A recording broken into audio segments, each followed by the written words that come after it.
Hey there everyone, this is Chef Jeremy Blythe coming to you from Wiregrass Ranch High School in Wesley Chapel, Florida, here in my home kitchen during quarantine. We're filming another episode of our Mindful Meals tonight. We're going to be doing a zucchini noodle with a fresh basil and almond pesto, served alongside with some sauteed garlic lemon chicken. So the first thing that I want to tell you about is I already have my chicken marinated. So I took chicken breast. You could use chicken boneless, skinless chicken thighs. You could use whole pieces of chicken if you'd like, but I went ahead and cut it up into small bite-sized pieces. I've got it marinating in some olive oil, salt, pepper, fresh garlic, and lemon juice with some lemon zest for some freshness. So I just do that at the beginning and let it sit while we prepare everything else. So the next thing that we're going to do is we're going to get started making our fresh basil almond pesto. So now what I have here is some really nice garden fresh basil that we received from our garden club at the school. It's run by Mrs. Hewitt and her team of students. It's really beautiful. It's nice and fragrant. So we're going to start with that. So we've got 2 cups of fresh basil. So next, after the basil, we've got our almonds. So I'm using almonds tonight because classically you'll use pine nuts, which are a little bit more expensive, or you can use walnuts. Almonds are a little easier to get and a little less expensive. So that's why I'm using almonds, and they have a great flavor too. We're also going to be using some fresh garlic, some fresh chopped garlic. And we're going to be using some fresh grated Parmesan cheese as well. And then some lemon. We've got some fresh lemon juice, and then salt, pepper, and olive oil. Those are the only ingredients you need. The recipe and their amounts will be down below. So take a look there for the amounts if you did not have a chance to write them down. So what we're going to do, you're going to need a food processor for this. So we've used this before if you check out our other episode. Okay, so we're going to get started here with our food processor fitted with just the regular blade attachment. And in the food processor, this is going to be really easy. Okay, so you're going to take all of your basil, and make sure you wash your basil and make sure it's good and dry before you put it in the food processor. So you're going to put everything in there. All right, so we're going to start. We've got our basil in the food processor here. Now we're going to take our Parmesan cheese and we're going to add that in there as well. Then we're going to take approximately 3 cloves of garlic. So I've already got mine chopped, so I'm going to approximate with about 2 teaspoons worth of chopped garlic. Okay, so after our fresh garlic, we're going to go ahead and put in the zest of 1 lemon. So it's important when zesting the lemon that you rotate often and be sure to not go beyond the white pith. That part of the lemon is very bitter, and that's not something that we want to be in our dish. What we're looking for is just the bright yellow skin on the outside of the lemon with all of the natural lemon oil. So once you're finished zesting your lemon into the food processor, you're going to take the juice of about a half a lemon. Make sure that you squeeze into your hand to catch all the seeds on its way in. Okay, so now that we've got our lemon zest and our lemon juice in the food processor, we're going to go ahead and put the lid on. We're going to give it a couple of quick pulses. Pulses means that we're just turning it on and off really quickly to get the basil chopped up and everything kind of mixed together. Okay, so after you pulse it a couple of times and get everything kind of broken down, we're going to go ahead and add in our almonds. And those 2 we're going to pulse into the mixture. Okay, so once the almonds start to break up, we're going to go ahead and turn the food processor on, and we're going to slowly drizzle in about 1/4 to 1/2 cup of olive oil. If you like your pesto a little bit thinner and a little bit smoother, you can add a little bit more olive oil. If you like it a little bit more chunky and rustic, you can add a little bit less.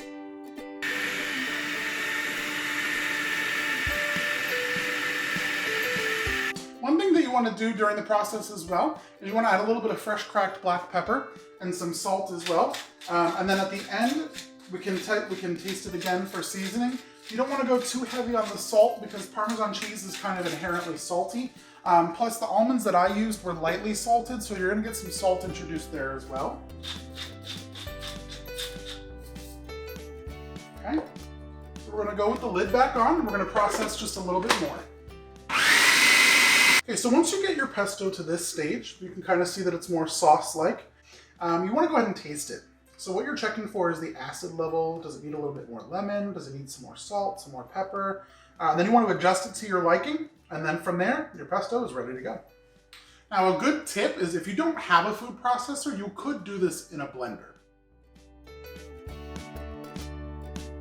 Okay, So now that we have our pesto ready to go, and our chicken is sitting behind us, is still marinating, we're gonna go ahead and prep our zucchini and use the KitchenAid, not a sponsor, attachment to spiralize our zucchini. So what you want to do is you want to take the zucchini and cut a little bit off of each end. Now I have four zucchini for this, so it might vary depending on how big or small your zucchini are. So I'm using the KitchenAid attachment.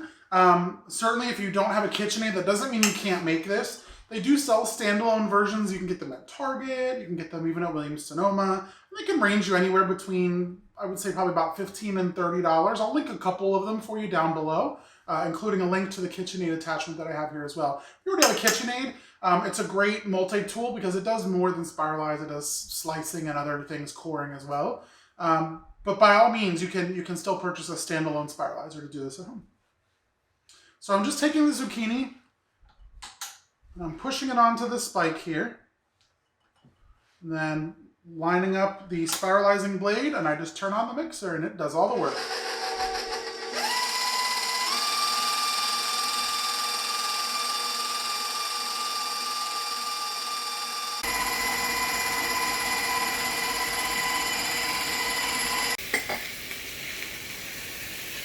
Okay, so now that we've got our basil pesto made, we've got our zucchini spiralized, and our chicken has been marinating for about an hour or two.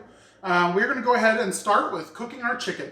We're going to put a couple of teaspoons of olive oil in a pan, let it get nice and hot before we add our chicken.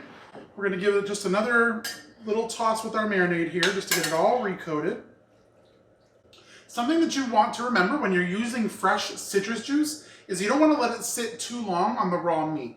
What happens is the acid starts to break down the protein, and it can kind of affect the texture of the protein, whether it's seafood, poultry, beef, pork. So you don't want to let it sit for too long. Okay, so our pan is nice and hot now. We're going to go ahead and add our chicken.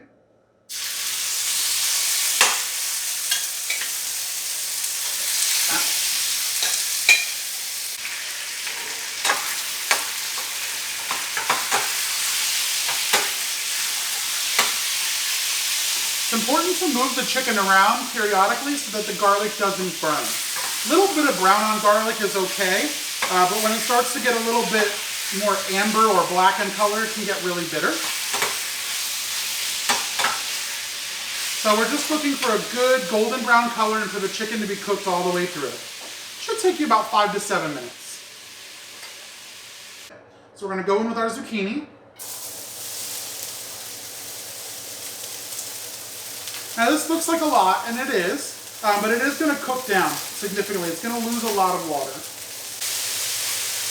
Okay, so while our zucchini is sauteing, we're going to take this opportunity to give it some salt and pepper.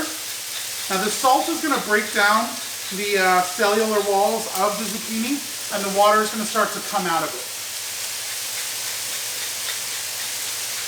So if you start to see some water pulling out of it and gathering in the pan, that's okay. It'll evaporate.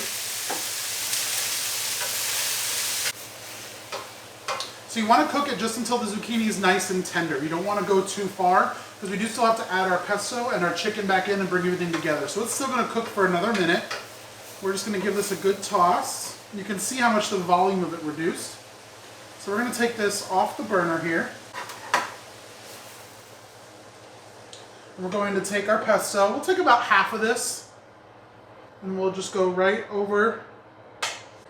Okay, so now that we have our pesto added in, I do still have the burner turned off because I don't want the cheese to melt completely and get burned from the burner, like from the high flame. So we're just going to toss it to heat it through.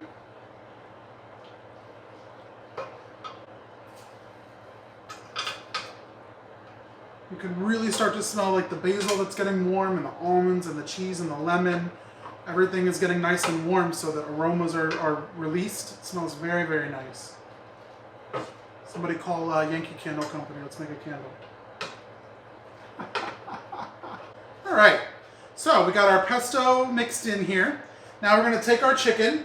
We're going to go back into the pan with our chicken.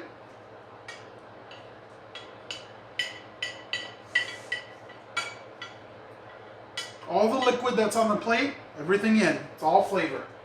So we're going to take this now and we're going to toss everything together. just until everything is combined. Coat the chicken in that pesto with the zoodles, get everything nice and evenly distributed. Okay, and the last thing you want to do is you want to taste this before you finish, because you might need to add a little bit more seasoning. And it does need a little bit of salt. So I'm going to add a little bit more salt. If you want a little bit more lemon, if you want that really punchy brightness, you can add some more lemon. So we're going to go with some salt. And then we're going to go right onto our platter here. And I chose red because it's a nice color contrast. Okay, so the last thing that we're going to do just for some garnish and another vegetable component is I've got some fresh local cherry tomatoes, some heirloom cherry tomatoes that I'm going to blister, essentially. We're going to get a little char, a little color on them for some deep flavor. So we're just going to get, I'm using a nonstick just because it's what I have now.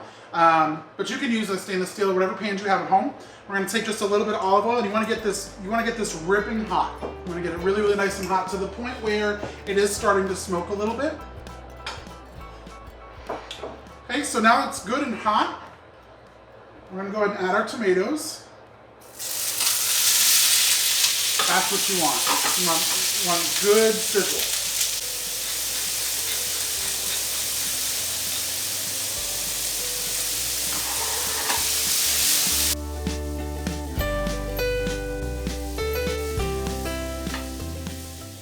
Okay, so we've got our nicely charred, blistered tomatoes here. We're just going to use them as a little bit of garnish. Okay. A little bit of extra shredded cheese. A couple of sprigs of some basil.